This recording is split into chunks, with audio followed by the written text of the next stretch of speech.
कथा के बाद मैं चुनौती देना चाहता हूं इस ढूंढी पुलिस को। चीफ सेक्रेटरी अगर तेरी माँ ने दूध पिलाया है कमिश्नर तेरी माँ ने दूध पिलाया है, तो कथा के बाद गाजियाबाद कहीं भी तय कर लेना, तेरी गोलियां होंगी, हमारे सीने होंगे। गुर्जर का मतलब है जो शत्रुओं का नाश करने वाले, आगे लड़ते हो क्षत्रिय। हम भी तो क्षत्रिय ही हैं। गाजियाबाद में जब बीजेपी एमएलए नंदकिशोर गुर्जर ने दिखाया रौद्र रूप। गाजियाबाद के लोनी इलाके में राम कथा का आयोजन चल रहा है। कलश यात्रा निकालने के दौरान भक्तों और पुलिस की भिड़ंत हो गई। पुलिस का कहना है कि आयोजन बगैर परमिशन के कलश यात्रा निकाल रहे थे। इस बीच विधायक नंदकिशोर गुर्जर का एक वीडियो सोशल मीडिया पर वायरल हो रहा है। लोनी के खाली मैदान में आयोजित राम कथा की कलश यात्रा को पुलिस ने परमिशन न होने की बात कहकर रोकने का प्रयास किया। इस दौरान बीजेपी विधायक नंदकिशोर गुर्जर और उनके समर्थकों के अलावा हजारों भक्तों की भीड़ का पुलिस से टकराव हो गया। पुलिस ने विधायक को रोकने के लिए उनके आगे गाड़ियां लगा दी और इस धक्का-मुक्की में उनके कपड़े फट गए। बताया गया कि बेहोशी की हालत में नंदकिशोर जमीन पर बैठ गए। हालात बेकाबू होते देखकर पुलिस को बैकफुट पर आना पड़ा। पुलिस के आलाधिकारियों के अलावा चारों थानों और अतिरिक्त पुलिस बल को मौके पर बुलाना पड़ा। बाद में यात्रा नीलम फैक्ट्री रोड पर से आर्य नगर होते हुए मेन दिल्ली सहारनपुर रोड के रास्ते कथा स्थल पर पहुंची। इस मौके पर नंदकिशोर गुर्जर का यूपी पुलिस को चुनौती देने वाला वीडियो वायरल हो रहा है। सोशल मीडिया पर वायरल वीडियो में गुर्जर कह रहे हैं, मैं चुनौती देता हूं चीफ सेक्रेटरी, अगर तेरी माँ ने दूध पिलाया है, एक कमिश्नर तेरी माँ ने दूध पिलाया है, तो कथा के बाद गाजियाबाद में कहीं भी तय कर लेना, तेरी गोली होंगी, हमारे सीने होंगे। 28 तारीख के बाद समय चीफ सेक्रेटरी का होगा। माननीय योगी जी ने हमसे कहा था कि बोलना नहीं, हम चुप थे। पुलिस अन्याय कर रही थी। मेरे कार्यकर्ता को 11,000 रुपए लेकर छोड़ा, मैं बोला नहीं। एक कार्यकर्ता को इंस्पेक्टर ने पैसे लेकर छोड़ा, मैं बोला नहीं। हमारी बहन सरिता चौधरी के साथ दरिंदों ने मारपीट की, मैं बोला नहीं। आखिर कब तक चुप रहेंगे? इस बीच एसीपी अंकुर विहार अजय कुमार सिंह ने कहा कि बिना परमिशन जुलूस निकाला जा रहा था। मना करने पर पुलिस के साथ धक्का मुक्की की गई। 19 मार्च को विधायक नंदकिशोर के बेटे हितेश गुर्जर ने 20 मार्च को कार्यक्रम की सूचना दी थी। इस पर थाना प्रभारी लोनी बॉर्डर ने उनसे फोन पर संपर्क साधने का प्रयास किया, लेकिन फोन रिसीव नहीं हुआ। गुरुवार को भी थाना प्रभारी ने हितेश गुर्जर को 2 बार और विधायक से बात कर बिना परमिशन जुलूस निकालने से मना किया था। कल आपने देखा होगा सिख भाइयों ने, मुसलमानों ने बहुत भारी संख्या में, ईसाई ने, जैन ने और सनातन धर्म के लोगों ने सारी बहनों पे फूल बरसाए। 11,000 कलश मंगाए थे, 11,000 कलश कम पड़े, उससे ज्यादा बहनें हमारे पास वहां पहुंची और भाई लोग थे। ऐसा भव्य आयोजन था। भगवान श्री राम का मंदिर बनने के बाद लोगों में एक उत्साह था और इतना जनसैलाब उमड़ा।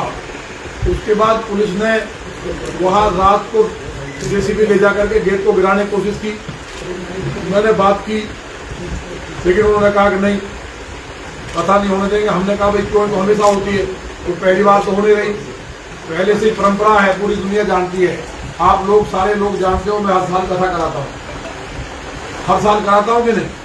लेकिन अब ये जिस तरह से इन्होंने किया कि भाई, जब मुझे पता चला एक IPS अधिकारी ने लखनऊ से शासन से मुझे बताया कि चीफ सेक्रेटरी उत्तर प्रदेश और यहाँ कुछ अधिकारी साजिश कर रहे हैं, आपको शायद अंदाजा नहीं है, आपको कथा कर रहे हैं। मैंने यहाँ कर रहे हैं, बोले उनका ये कहना है कि अनुमति लेंगे नहीं और टकराव करेंगे और वहाँ पुलिस से भिड़ेंगे, लाठीचार्ज होगा, पुलिस को गोली चलाने का आदेश दिया जाएगा और उसमें विधायक की हत्या कर दी जाएगी। ये पूरा कोई मतलब नहीं था किसी बात से।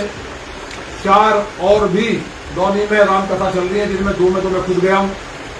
कलश यात्रा में किसी की अनुमति आज तक ली नहीं गई। सब लोग पूजा पाठ करते हैं, महिलाएं बहनें कलश लेके निकलती हैं। दौनी में किसी की हिम्मत नहीं है कि कहीं दंगा कर दे, किसी को बहन बेटी को कुछ कह दे। और वहाँ का माहौल भी ऐसा है कि वहाँ चाहे भले ही मुस्लिम समाज की आबादी लगभग बराबर है, 6 लाख के लगभग आबादी है, लेकिन वहाँ कभी इस तरह की घटना बहन बेटी के मामले में नहीं हुई। सरकार आने के बाद और बल मिला।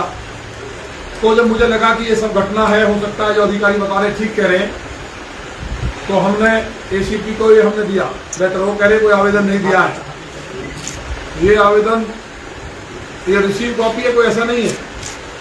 20 से कथा उससे पहली डेट में ये आवेदन दिया और एसडीएम का बयान दिया गया, अखबारों में पढ़ा होगा। एसडीएम ने कहा भी है कि हमने पुलिस को बोल दिया है, लेकिन वो आमदाद थे, केवल अनुमति ली नहीं जाती, पहले क्लियर हो, परंपरागत है वो, लेकिन फिर भी मैंने अनुमति ली। उसके बाद रामचरितमानस को रोका गया, रोकने की कोशिश की, मैं निकला, मैंने रिक्वेस्ट की पुलिस से, वहां से कैसे निकले आगे आके पुलिस ने पूरा घेर लिया, बहनों के साथ बदतमीजी की और इस हद तक बदतमीजी की कई के कलश गिर गए, खंडित हो गए और रामचरितमानस ना गिरे, मुझे चारों तरफ से घेर लिया। आपने फोटो देखा होगा, कुछ हमारे पत्रकार बंधु चला रहे हैं कि हमने धमकी दी है। मेरा हाथ जोड़ के निवेदन है, मैं बहुत खराब बात कहने जा रहा हूँ, जो होगा, क्योंकि मुझे पता है कि सरकार मेरी हत्या कराएगी, क्योंकि मेरे बाद आप लोग याद करेंगे यहाँ गाजियाबाद में कौन ऐसा पत्रकार है अगर सही बात उठाता जेल में गया, मुकदमा लिखा गया। आपके जो ऊपर बैठे जो मीडिया हाउस के चेयरमैन एमडी हैं, क्या वो जो यहाँ आप लोग जो काम कर रहे हो फील्ड में उसका रिस्क लेकर के, क्या उन्हें ये दिखता नहीं कि आपके ऊपर मुकदमे लिखे जा रहे हैं पत्रकारों पे, और उसके बाद सच्चाई नहीं दिखा सकते आप लोग? ये बताइए, जब मैंने अनुमति भी ली है, कौन सा बताइए कमिश्नर के घर के बराबर में डकैती दिन में होगी? 3 व्यापारियों को गोली मार दी, पेट्रोल पंप पे 10 लाख लूट लिए, रोज मर्डर डकैती, सारा शहर जाम है, सब्जी बेचने वालों में लाठीचार्ज कर रहे हैं, पुलिस वाले रिश्वत लेकर के, जब हमने वीडियो वायरल कर दिए तो 3-3 दरोगा रिश्वत लेते हुए पकड़े जा रहे हैं। जो फूड इंस्पेक्टर मांस की दुकान खोल रहा था मंदिर के बराबर में पैसे लेकर के, उसके वीडियो पैसे लेके वायरल हुए, मैंने उसका विरोध किया तो मेरे ऊपर मुकदमा लिख दिया गया, मेरे पिताजी से बदतमीजी हुई। 300 विधायक, मैं उन सबका अभिनंदन करना चाहता हूं, मेरे साथ आए। मुख्यमंत्री जी ने कहा कि नहीं, कार्रवाई होगी अधिकारी पे, आपका मुकदमा समाप्त किया जाएगा। आज तक मुझको मुकदमा लिख रखा है वो अधिकारी आज भी पोस्टिंग पे।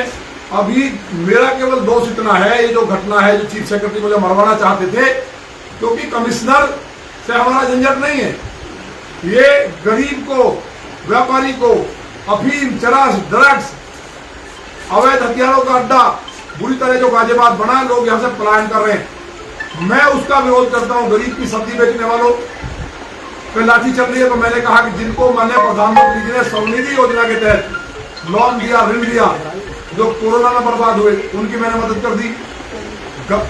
गौतम बुद्ध नगर में एक नेटवर्क पकड़ा गया, एनाना फैक्ट्री का नाम आया, एक और नोएडा में फैक्ट्री का नाम आया कि प्रतिदिन 50,000 गाय कट रही हैं उत्तर प्रदेश में। उसको अगर मैंने जाके कहा, बाहर भैंस का मांस लिखा हुआ था, और जब लेबोरेटरी में उत्तर प्रदेश सरकार की में टेस्ट हुआ तो वो गाय का मांस था। गोरख पीठाधीश्वर होते हुए माननीय योगी जी, जो पीठ गाय की रक्षा के लिए बनी, हम सबको हिंदुओं को डूब मरना चाहिए। आज हमारी ये सरकार हिंदू ये सोचता है, आप लोग बाहर जो क्या खाली देखिए, पैसा सिकंदर लेके नहीं गया, खाली हाथ गया। मीडिया इंदिरा गांधी से नहीं डरी, इमरजेंसी में मीडिया अंग्रेज से नहीं डरी, देश को आजाद कराया। ये लोकतंत्र का चौथा स्तंभ है, आज मीडिया भी डरी हुई है। आज लोकतंत्र का जो हम स्तंभ है, दूसरा हम भी डरे हुए हैं, हम पे मुकदमे लिखे जा रहे हैं। अब केवल न्यायपालिका को निर्णय ले रही है, न्यायपालिका को भी हो सकता है कोई ऐसा कानून बन जाए कि ये मार डाले। तो जो हो रहा है, आप अगर नहीं दिखाएंगे सही, बताओ मेरा दोष क्या था? क्यों? आपके सामने लेटर है, मेरे साथ जो मारपीट बदतमीजी हुई, माताओं बहनों के साथ हुआ, आपने सारे वीडियो देखे होंगे। दारू पिए हुए हो ना, तो आप बताओ। और बात छोड़ दो, क्या गाय का मांस नहीं था? 140 टन मैंने बोल दिया। 50 करोड़ रुपए गाजियाबाद कमिश्नर उगा करके चीफ सेक्रेटरी को भेजता है। 2 करोड़ 22 लाख एक व्यक्ति नोएडा के से, मामला नोएडा का, मुकदमा यहाँ दर्ज किया एसीपी ने, उसके ने। और वो जब वो लोग मिले, मैं उस फैसले में था, मैंने उनकी चाय तक नहीं पी, वो आज भी है। मुख्यमंत्री जी जब कहे मैं उनको पेश कर दूंगा। उन्होंने कहा 2 करोड़ 22 लाख देने हैं कमिश्नर को। तो ये मैं कह रहा हूं, अभी कल एक लड़का 11,000 रुपए लेके छोड़ा, हमने फोन किया, नहीं छोड़ा, वो घूम रहा है यहीं। एक अभी बेचारा सब्जी बेचने वाला, उसका लड़का टैक्सी चलाता है, बाहर खड़े हो लोग, पूछ लेना।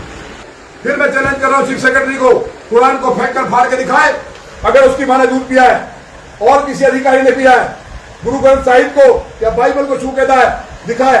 हिंदू देश में ये मानता है कि मेरी सरकार है, हिंदुओं का अपमान करोगे आप, तो ये पूरी तरह से पूरे सनातन पर हमला है। मीडिया केवल हाथ जोड़ के निवेदन पुनः कह रहा हूँ, माफ करना, मैंने कभी नहीं कहा, मीडिया ने मुझे बनाया है। अपने जो आपके चेयरमैन है उनसे कह दो कि जो गलत दिखा रहे हैं मेरे जैसे को, मैं शंकर जी का भक्त हूँ, जीवन में कोई गलत काम नहीं किया है, अगर किया होगा तो मेरा नाश होगा, कीड़े पड़ेंगे। लेकिन अगर आप जनता लूट रही है उत्तर प्रदेश में, अखंड भारत में इतना भ्रष्टाचार उत्तर प्रदेश में कहीं नहीं हुआ। हर किसान तो राय पे लूट रहा है, हर कोई व्यक्ति फर्जी जेल भेजा जा रहा है, पत्रकार जेल जा रहे हैं, इतना भ्रष्टाचार, अत्याचार, फर्जी एनकाउंटर मारे जा रहे हैं। और लोग मीडिया दिखा रही है रामराजा गया है, संबल एक बड़ी साजिश के कह करके फिर मैं अपनी बात पूरी करूंगा। जब ये घटना करनी थी, 3 मौलवी मेरे पास आए रात को 1 बजे। तीनों मौलवियों ने आके कहा, कोई लेके आया, बोला भाई साहब ऐसा ऐसा हुआ, पुलिस ने हमें बुलाया। हम वहां गए, वहां जाकर के पुलिस ने कहा कि तुम एक काम करो, एप्लीकेशन लिख के दे दो कि यहाँ बवाल होगा, दंगा होगा, इसलिए रामकथा नहीं होनी चाहिए। उन्होंने कहा जी अगर आप ऐसा करोगे तो हिंदुओं में मार डालेंगे, दंगा होगा, और नहीं करेंगे तो आप मारोगे, हमें माफ करो। बोले अगर तुम विधायक से डरते हो तो लिख के मत दो, एक काम कर दो, क्या सिविल वर्दी में पुलिस वाले हम भेजेंगे, 5-4 लोग आपके छतों के ऊपर हो, जब कलश यात्रा निकले पथराव कर दो, पथराव कर दोगे और उसके बाद तुम्हारा काम खत्म। फिर ये लाठीचार्ज करते, वहाँ हिंदू मुस्लिम दंगा करते। पुलिस के लोग सिविल वर्दी में, पूरी तैयारी थी कि सिविल वर्दी में आकर के वहाँ लाठीचार्ज करते, दंगा करते और मेरी हत्या करते, और भी लोग मारे जाते। एक आध पुलिस वालों को मार सकते थे। यही ये जगह जगह प्रयोग किया जा रहा है केवल अपने आप को बचाने के लिए।